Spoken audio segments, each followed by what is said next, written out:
Puis-je présenter mon épouse? Chérie, voici frère Leroy et Paul Cobb de Los Angeles en Californie. Très heureuse de vous avoir dans notre maison, frère Cobb.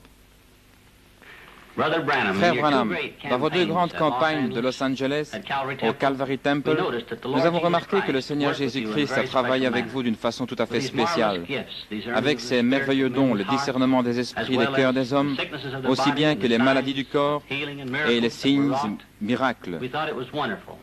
Nous voudrions, frère Branham, en entendre davantage au sujet de ce ministère unique que le Seigneur vous a donné. Très bien, frère Cobb. Commençons depuis le début. Je suis né dans l'est du Kentucky, dans une petite cabane de bois, près de Burkesville au Kentucky. Le matin de ma naissance, mes parents m'ont dit qu'une lumière est venue dans la pièce et est restée suspendue au-dessus de moi. Les gens de ma famille n'étaient pas très religieux. Ils n'allaient pas à l'église. Bien sûr, cela a causé pas mal de troubles parmi eux. Cela m'a suivi tous les jours de ma vie. Récemment, ils en ont pris une photo dans le monde scientifique, comme c'est montré ici. Vous êtes probablement familier avec cette photo. Il a été prouvé par la science que c'était le seul être surnaturel qui a été scientifiquement photographié. À mon opinion, c'est le même ange de Dieu qui a suivi les enfants d'Israël d'Égypte en Palestine. Vous savez en tant qu'érudit vous-même que l'ange de l'Alliance n'était nul autre que notre Seigneur Jésus-Christ. Et ici sur la terre, manifesté dans la chair, il n'a pas proclamé être quelqu'un de grand. Il a dit le Fils ne peut rien faire, à moins que le Père ne lui montre. Dans Saint Jean, au 5e chapitre, peut-être en avez-vous connaissance de cette écriture, Jésus est passé par cette fameuse piscine de Bethesda. Il a trouvé beaucoup d'infirmes là, des aveugles, des estropiés, des paralysés, attendant le mouvement de l'eau. Il est étrange qu'il ait seulement exercé son ministère envers une seule personne. Mais si vous remarquez, il savait où se trouvait cette personne. Le Père lui avait montré. Il a guéri celui-ci. Peut-être n'était-il pas estropié. Il était simplement couché sur une palette. Mais Jésus l'a guéri. Ensuite, plus loin dans le chapitre, nous trouvons au verset 19 qu'il était interrogé par les Juifs. Peut-être serait-il interrogé aujourd'hui.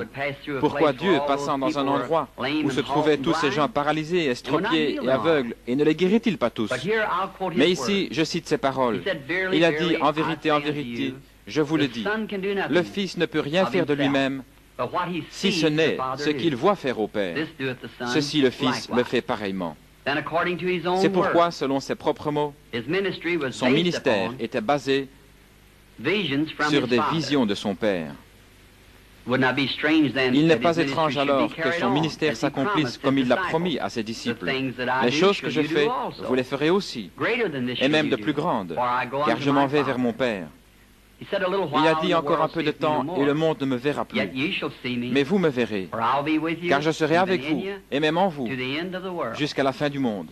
Jésus-Christ, le même hier, aujourd'hui et éternellement. Je crois que c'est une confirmation dans ces derniers jours de la résurrection de Jésus-Christ, vivant parmi son peuple, accomplissant les mêmes signes et miracles qu'il a fait quand il était ici sur la terre. À l'âge de 7 ans, nous avons déménagé du Kentucky en Indiana, sur la route un peu plus haut d'où nous habitons maintenant. Nous allions chercher notre eau à l'époque d'un puits situé dans un bloc de la cité derrière la vieille maison de campagne. Un bel après-midi de septembre, en revenant de la pompe avec de l'eau, il y avait un grand peuplier imposant qui se trouvait à mi-chemin entre la pompe et la maison. En passant là, il y a un tourbillon de vent dans l'arbre. Ce que nous appelons ici un tourbillon de vent. Eh bien, ce n'était rien d'étrange pour cette époque de l'année dans cette région du pays, mais cela restait dans l'arbre, cela ne partait pas. Je me suis arrêté pour voir ce que c'était, et une voix me parla, disant, « Ne fume jamais, ni ne bois ou souille ton corps en aucune manière, car il y aura un travail pour toi à accomplir quand tu seras plus âgé. » Effrayé. Ce n'est pas un mot à utiliser.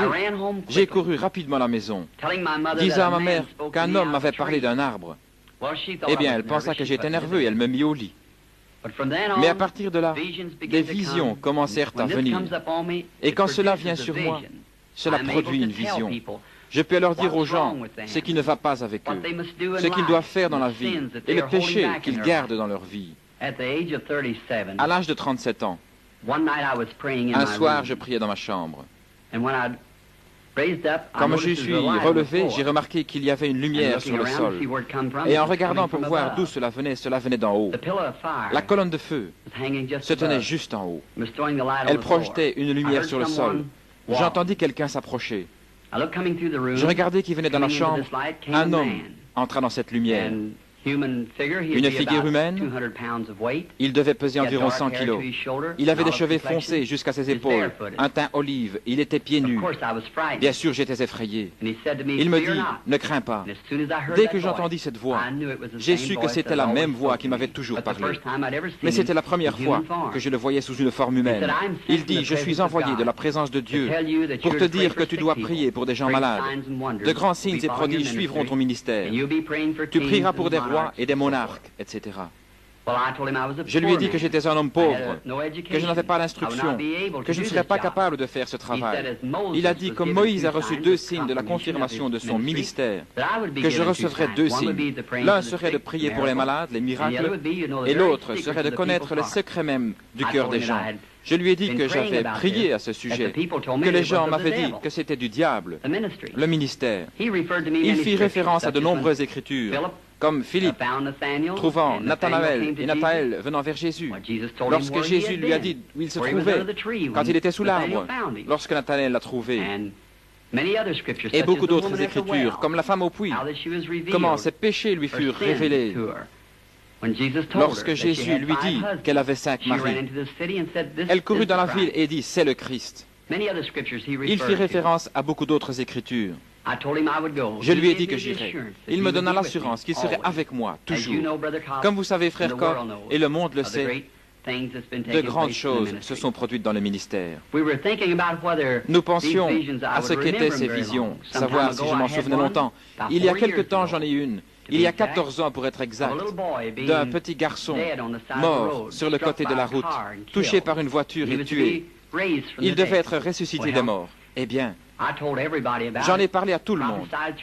Cela a été prophétisé à travers les États-Unis et au Canada.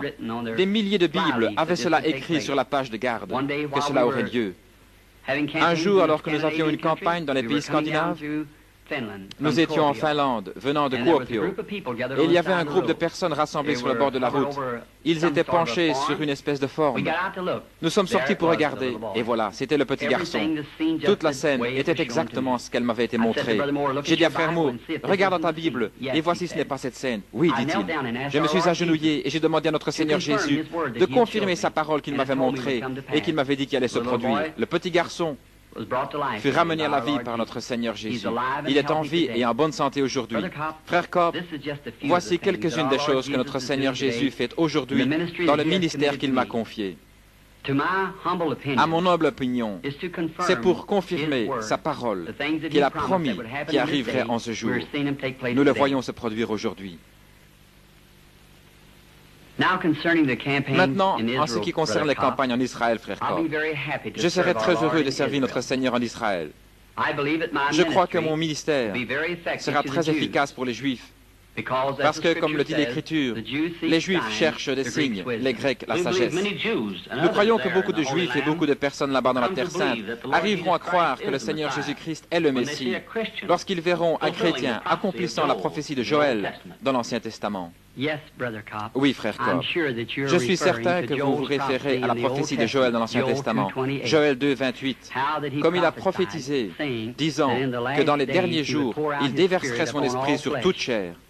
Les fils et les filles prophétiseraient, les hommes âgés auraient des rêves et les jeunes hommes auraient des visions. Eh bien, frère Branham, je pense que nous allons devoir dire au revoir pour aujourd'hui. Cela a été un grand plaisir pour nous et très édifiant. Nous devons y aller. Nous vous verrons, Dieu voulant, à Chicago dans quelques jours. Eh bien, messieurs, cela a été un plaisir de vous avoir à la maison ce soir. Nous prierons ensemble pour le succès de la réunion de Chicago. Et par la grâce de Dieu, j'espère vous rencontrer là dans quelques jours. Voudriez-vous une tasse de thé? Oh, merci beaucoup, Sir Branham. Merci, chérie.